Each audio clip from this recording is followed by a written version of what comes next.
So I'm here today with Eileen Weiser, who's a Michigan State Board of Education member. And you've been a board member for? 14 years. For 14 years, wow.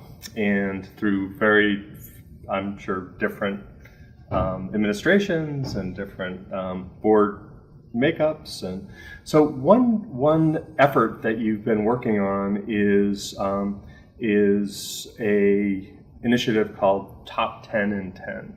So can you tell us a little bit about what that is? Sure. Michigan's in a particularly difficult position because our NAEP scores are pretty low, actually. We're 31st in 8th grade reading, 38th in 8th grade math, 41st in 4th grade reading, and 42nd in 4th grade math. And yet our funding and our spending per child is middling of the pack. So one of the things that a new superintendent, Brian Wiston, did when he came in a year ago was to take a look at the ESSA, proposed ESSA revisions to No Child Left Behind. And at this point, the department is working to align its ESSA changes with an effort in a local control state, which makes this much more complicated, to institute multi-tiered systems of support in as many schools as possible. Mm-hmm. The initial phase now, we're just entering year 2, which is mainly planning and reorganization, is intended to align the department completely for the purposes of ESSA and the needs of the whole child. We're looking at a high poverty rate in Michigan, a declining enrollment rate, and declining population base. So we're trying to figure out how to really improve services for children so that education becomes not a difficult prospect or an extremely difficult prospect, but one that's conquerable. And what kind is the state providing any guidance in terms of coming up with their own support system?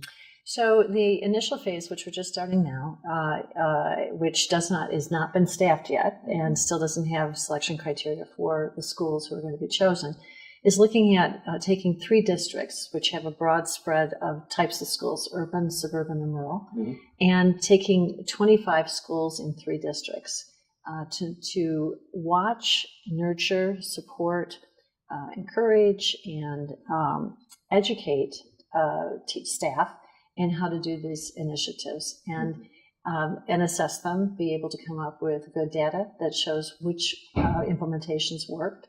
The goal is to have 80% fidelity to the multi-tier system support model. However, that will look at a district within 3 years of the project starting. And what was the process that the state board or other members of the ed community went through to arrive at this as a focus area? I like that question because it took communicating with numerous groups in the state, all of the variety of alphabet soups, if you wanted, everything from the State Board Association to school administrators to teachers to the unions to come up with this as a strategy that would actually work.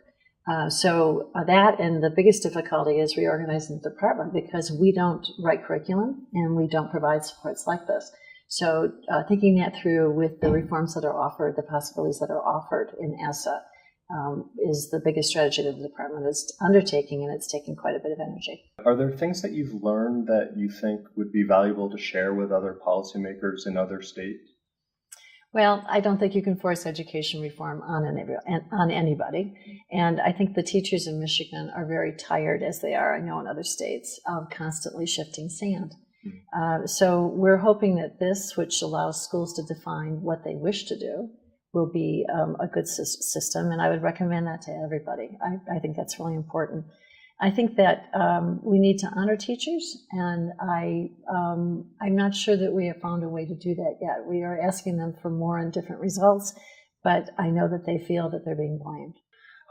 So I was curious about how you think that research can support the role of the development of policy in states. So if you're asking me what I wish researchers would do, that would be a good thing to start with. I think assessment is going to be a big one. I was on the National Assessment Governing Board when we started developing the TEL, the Technology and Engineering Literacy 8th grade assessment, which just now was given and the results were released this year. And that's a task-based assessment that really shows whether children given facts can use them creatively and well.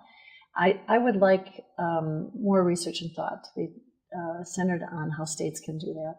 And I think also one of the, as a state user of research, we wish, all of us, which you folks could act more godlike and say, you should do this, as opposed to the very impartial and balanced approach that you take, which is to say, well, this kind of worked, and maybe it did, maybe it didn't. And I know that that's... Or more research is needed. That's right. The old one. That's the usual caveat. Well, I think that working together to try and co-work on these problems is really probably the most powerful thing that we can do. I look forward to it. Great. Well, it's great to talk to you, Eileen. I appreciate your involvement, and I know that policy matters a great deal. It does indeed. Thank you. Thank you.